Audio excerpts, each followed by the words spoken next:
Yes, I am wearing a different outfit. It's been like, ooh, how long? 6 hours?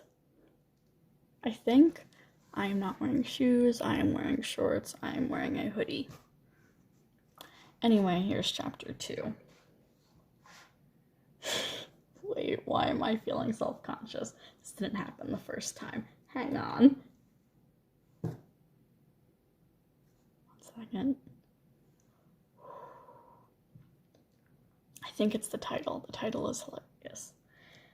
Anyway.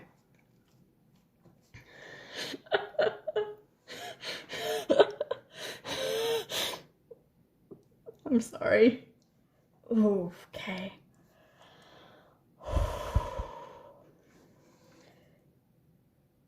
The man with the metal bra. The family mansion sucked.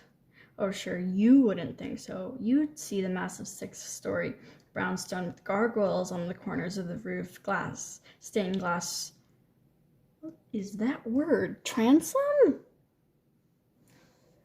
Stained glass transom windows, marble front steps, and the other blah blah blah. Rich people live here details, and you'd wonder why I'm sleeping on the streets.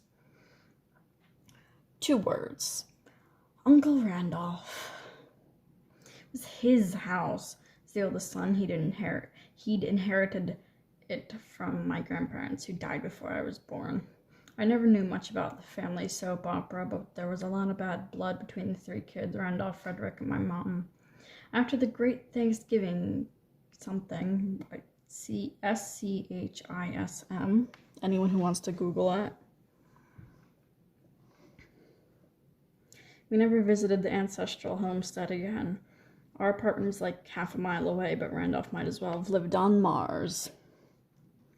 My mom only mentioned him if we happened to be driving past the brownstone. Then she would point it out the way you might point out a dangerous cliff. See, there it is. Avoid it.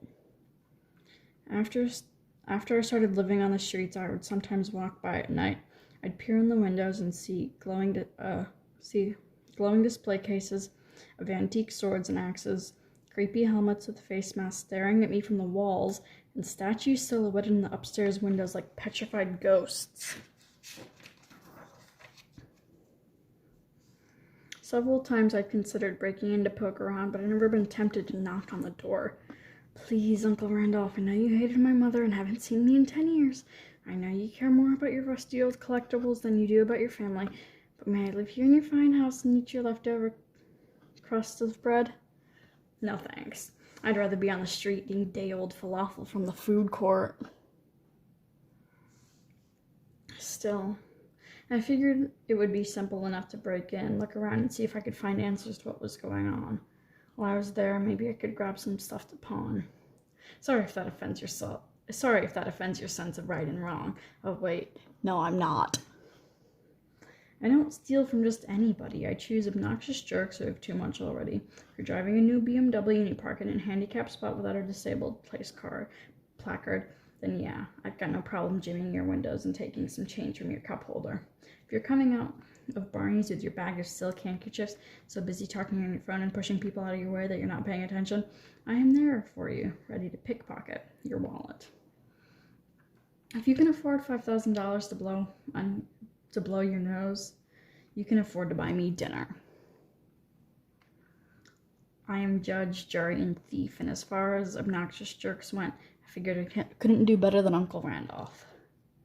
The house fronted Commonwealth Avenue. I headed back to the photically named Public Alley 429. Randolph's parking spot was empty. Stairs led down the basement entrance. If there was a security system, I couldn't spot it. The door was a simple latch lock without even a deadbolt. Come on, Randolph, at least make it a challenge. 2 minutes later, I was inside. In the kitchen, I helped myself to some sliced turkey, crackers, and milk from the carton. No falafel, damn it.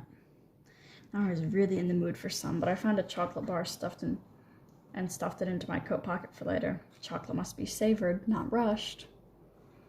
Then I headed upstairs to a mausoleum of mahogany furniture, oriental rugs, oil paintings, marble-tiled floors, and crystal chandeliers. It was just embarrassing. Who lives like this?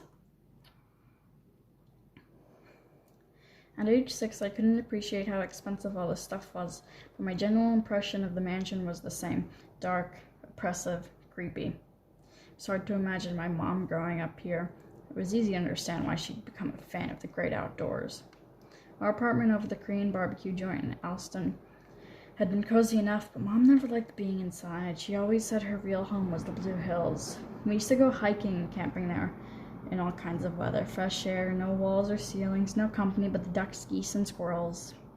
This brownstone, by comparison, felt like a prison. As I stood in the foyer, is that how you pronounce it? Foyer? Foyer? I don't care. Foyer. My skin crawled with invisible beetles. I climbed to the second floor. The library smelled of lemon polish and leather, just like I remembered. Along one wall was a lit glass case of Randolph's rusty Viking helmets and corroded axe blades. My mom once told me that Randolph taught history at Harvard before some big disgrace got him fired. She didn't go into details, but clearly the guy was still an artifact mutt. Not mutt. I can't talk anymore. I don't know why I'm talking. You're smarter than either of your uncles, Magnus, my mom once told me. With your grades, you could easily get into Harvard. That had been back when she was still alive. I was still in school. I might have had a future that extended past finishing my next meal. In one corner of Randolph's office sat a big slab of rock like a tombstone. The front chiseled and painted with elaborate red swirly designs. In the center was a crude drawing of a snarling beast, maybe a lion or a wolf. I shuddered. Let's not think about wolves. I approached Randolph's desk. I'd been hoping for some computer or notepad with helpful information, anything to explain why they were looking for me. Instead, spread across the desks were pieces of parchment as thin and yellow as onion skin. They looked like maps a school kid in medieval times had made for social studies. Faint sketches of a coastline, various points labeled in an alphabet I didn't know. Sitting on top of them, a paperweight was a leather pouch. Like a paperweight was a leather pouch. My breath caught. I recognized that pouch. I untied the drawstring and grabbed one of the dominoes, except it wasn't a domino. My 6-year-old self had assumed that's what Annabeth and I had been playing with. Over the years, the memory had reinforced itself, but instead of dots, these stones were painted with red symbols. The one in my hand was shaped like a tree branch or a deformed F. And I'm just gonna...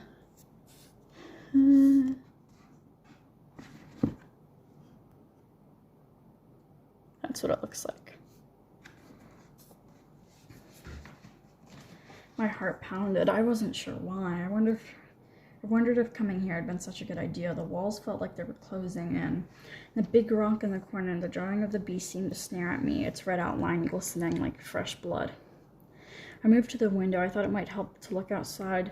Along the center of the avenue stretched the Commonwealth Mall, a ribbon of parkland covered in snow. The bare trees were strung with white Christmas lights. At the end of the block, inside an iron fence, the bronze statue of Leif Erikson sat on the pedestal. On his pedestal, his hands cupped over his eyes. Leif gazed toward Charles Gate overpass as if to say, "Look, I discovered a highway!" My mom and I used to joke about Leif. His armor was on the skimpy side, a short skin and breastplate that looked like a Viking bra. I had no clue why the statue was in the middle of Boston, but I figured it couldn't be a coincidence that Uncle Randolph grew up to study Vikings. He'd lived here his whole life. He'd probably looked at Leif every day out the window. Maybe as a child, Randolph had thought, someday I want to study Vikings. Men who wear metal bras are cool. Same, dude. My eyes drifted to the base of the statue. Somebody was standing there, looking up at me.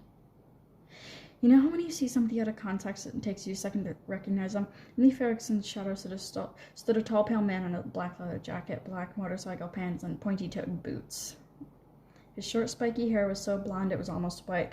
His only dash of color was a striped red and white scarf wrapped around his neck and spilling off his shoulders like a melted candy cane. If I didn't know him, I might have guessed he was cosplaying some anime character. But I did know him. It was Hearth, my fellow homeless dude and surrogate mom. Surrogate? I think it's surrogate. I don't care. I was a little creeped out, a little offended. Had he seen me on the street and followed me? I didn't need some fairy godstalker looking after me. I spread my hands. What are you doing here? Ruth made a gesture like he was plucking something from his cupped hand and throwing it away. After 2 years hanging around him, I was getting pretty good at reading sign language. He was saying, "Get out." He didn't look alarmed, but it was hard to tell with Hearth. He never showed much emotion. Whenever we hung out, he mostly just stared at me with those pale gray eyes like he was waiting for me to explode. I lost valuable seconds trying to figure out what he meant, why he was here when he was supposed to be in Copley Square. He gestured again, both hands pointing forward with 2 fingers dipping up and down twice. Hurry. Why? I said aloud. Behind me, a deep voice said, "Hello, Magnus." Okay, that actually creeped me out, though. Like, seriously, not funny, dude. Okay, I'm gonna spend the rest of this half looking over my shoulder. Okay, we're good. Anyway, sorry. I nearly jumped out of my shoes. Standing there in the library doorway was a barrel-chested man with a trim white beard and a skull cap of gray hair. He wore a beige cashmere overcoat over a dark wool suit. His gloved hands gripped the handle of a polished wooden cane with an iron tip. Last time I'd seen him, his hair had been black, but I knew that voice. Randolph. He inclined his head a millimeter. What a pleasant surprise. I'm glad you're here. He sounded neither surprised nor glad. We don't have much time. The food and milk started to churn in my stomach. Much time? Before what? His brow furrowed, his nose wrinkled as if he detected a mildly unpleasant odor. You're 16 today, aren't you? They'll be coming to kill you. That's, I believe, the end of chapter. Yep, that's chapter 2. I'm glad that the creepy bit came near the end because I feel creeped out now. I'm gonna do the next one in like a solid 10 minutes when I can talk again, but like I'll probably be wearing something different again, so noise. Bye.